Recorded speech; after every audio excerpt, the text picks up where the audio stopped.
Tim Cook may soon be stepping down as Apple's CEO. I know that sounds crazy, but a storm is brewing in Cupertino.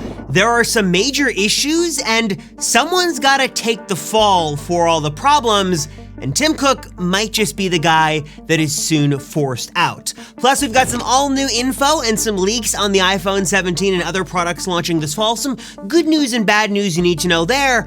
And also, Apple just turned on a secret feature that's been living in their products for years. What other secret features could be living inside the iPhone and Macs that Apple just hasn't turned on yet? Whether you're an Apple lover or an Apple hater, I can promise you one thing: everybody is gonna love this video. Some wild times in the world of Apple. Let's dive in and take a bite. So in the last couple of decades, Apple has seen a couple of big shakeups in terms of leadership that have really changed the course of the company in some good ways and some bad ones. Of course, in the beginning, there were two Steves, Jobs and Wozniak. Ultimately, Steve Jobs sort of took that main leadership position when Wozniak fell back. Then Steve Jobs was pushed out and Apple was sort of in exile. Then Steve eventually returned, yay, and Apple was saved. And then Tim Cook ultimately became CEO shortly before Steve Jobs passed away.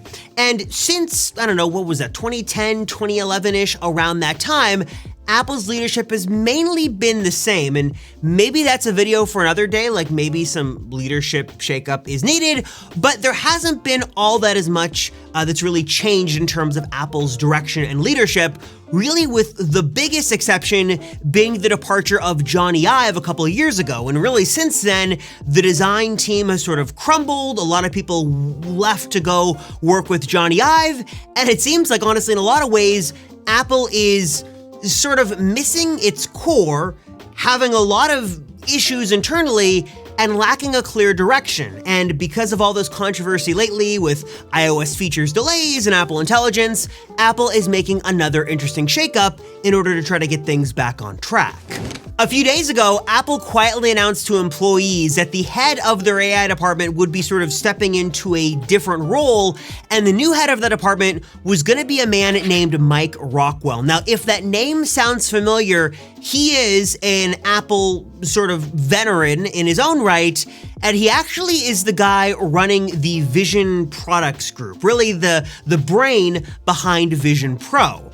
Now, you might be thinking, why would Apple take the leader of Vision Pro, which many would consider to be sort of a flop, in to sort of lead Apple in their AI mess and try to clean things up? Doesn't that seem counterproductive? Well, kind of, but what we're learning from inside sources is that while Vision Pro might not be sort of a sales smashing success, really, if you look at sort of the hardware and the software, what this guy was in charge of, he did make a lot of technical achievements and advancements that really no one thought was possible. And if we sort of take sales out of it from a purely technological standpoint, Vision Pro is very impressive. And a lot of that, insiders say, is thanks to this guy named Mike Rockwell, who is now being brought in to try to clean up this AI problem and really try to put Apple Intelligence back on the right track and back on proper footing.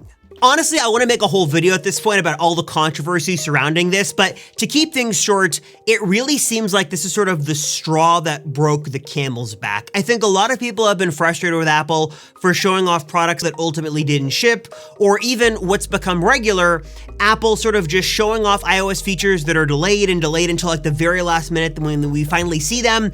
It's just sort of been a mess. And now this latest thing with Apple Intelligence, this greater than anything else thing that's been hyped up, has turned out to be a tremendous flop. And now with news that this new smarter Siri won't be launching until sometime over the next year or so, people are just getting increasingly frustrated with Apple overpromising and under-delivering. And they're hoping this leadership change is gonna get things back on track. Though I should mention that many are now, there's a growing number of even Apple loyalists calling for someone to be held accountable, and at the very least, for Apple CEO Tim Cook to come out and make some sort of public statement or some sort of public apology. Really, there have only been a couple of instances when Apple had an issue so bad they had to say something. You'll remember back with the iPhone 4 antenna gates scandal, Steve Jobs held a press conference sort of giving everyone sort of the lowdown on what was happening, and you could definitely tell he was not happy to be there.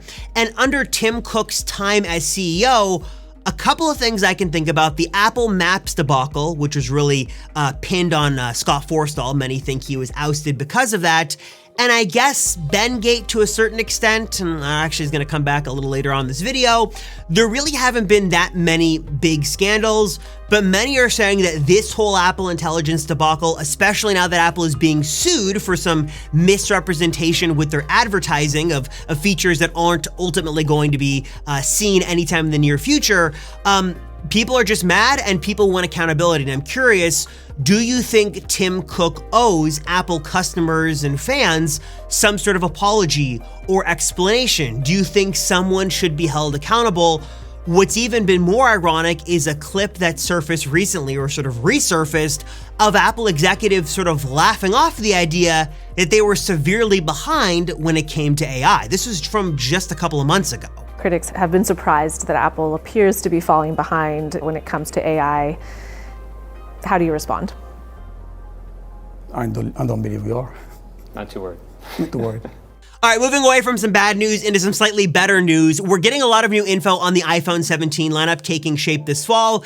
And basically, what I've been talking about for the last couple of months seems to, according to all the leaks and rumors, be basically what we're going to see. It's all but confirmed at this point. 4 phones for this year coming out in the fall. Really, the star of the show is going to be 2 lineups of the lineup. The iPhone 17 Slim and iPhone 17 Air, according to new leaks and rumors and mock-ups, seems to be an incredibly thin phone. And then, of course, the other big part of the lineup is going to be the iPhone 17 Pro and Pro Max. Looks like Apple is moving forward with this new design for the rear of the phone. I'm not sure if this is some sort of new bump or whatever you want to call this new camera bar that is going to be a big part of the design element. And we're also hearing some interesting things, speaking about Apple scandals. We're hearing reports that Apple was trying to test a larger version of the iPhone 17 Slim or Air, whatever they're going to call this thing, something around the 6.9-inch mark, but because of fears of bending, if we look back at the iPhone 6 and 6 Plus, they decided not to go that route. And I guess for those of you who might not remember, Bendgate was a huge issue when iPhones were bending, and there was that whole unbox therapy video. Basically, Apple has made a lot of changes since then to make sure those phones don't happen. But of course, one of the big, vulnerabilities of a phone that's supposedly going to be as thin and slim as this one is the propensity for it to potentially bend, which Apple does not want another PR scandal on their hands, especially right now. So it seems like they're actually sort of scaling back the screens as a little bit to make sure the phone is a bit more structurally sound, though it still should look very cool and should be one of, if not the thinnest and slimmest iPhones we've ever seen in the last, almost 2 decades? Crazy to think about. Beyond the iPhone 17, we're hearing that Apple is still hard at work on some other new products. There have been some recent sort of speculative rumors about new AirPods Pro. We just heard actually a couple of days ago that Apple could still be working to put some sort of camera system or infrared cameras into AirPods Pro that would allow them to sort of, in conjunction with Apple Intelligence, sort of see the world around you in some sense. So I don't know with the state of Apple Intelligence what that's going to be like. Of course, given the new Power Beats or whatever that's called, the new Beats headphones, these new AirPods Pro will likely have a heart rate sensor, which will be very cool to see and hopefully launching this fall as well. And then we've heard that Apple is experiencing some issues with the all-new Apple Watch SE. We've heard that according to Mark Gurman over Bloomberg, that Apple has been experimenting with sort of like the iPhone 5C, bringing colorful plastic to the Apple Watch SE, that either this would be a new version of the SE or it would be an even cheaper version of it. Reports say that Apple might be targeting children and younger people that would be receiving these as a gift. But the problem we've heard is that, for one, Apple's design team has not been very happy with the looks of these prototypes, or just not liking the aesthetics. And also Apple's sort of logistics and materials team is finding it hard to bring the price of this plastic body down any further than where they're already at with the aluminum body. So it seems like there is some turmoil with the all-new Apple Watch SE that's supposed to launch in about 6 months. So gonna be curious to see how that is going to play out. But of course, new iPhones, Apple Watches, and AirPods Pro hopefully will be making their debut later on this fall. And then finally, we got some news just today, as of recording this video, that Apple will soon be enabling, with a free over-the-air update, high-fidelity lossless music streaming from AirPods Max. This is something we've been talking about for years now. I think even with the original AirPods Max, we had been talking about this high fidelity lossless audio streaming that Apple has now turned on. And it was always very heavily rumored that the technology was there and, technically speaking, this was possible, but Apple just didn't enable it until now. And this sort of does open up the door of opportunity for other features that have long been rumored to be possible with Apple products that just haven't been turned on. One of the ones that's been super popular for at least the last 3, 4, 5 years has been reverse wireless charging. We've heard for the last couple of years that iPhones, again, this is just according to rumors, you can correct me if I'm wrong down below, have had the capability to do reverse wireless charging. Like you could throw AirPods on the back of your iPhone and they would charge like we've seen on Android phones, but they just haven't been activated. That feature hasn't been turned on. There's been some speculation that maybe that could be coming this year, or maybe even crazier that with iOS 19, that could be a feature that just turns on as sort of a new thing. So I'm curious on that.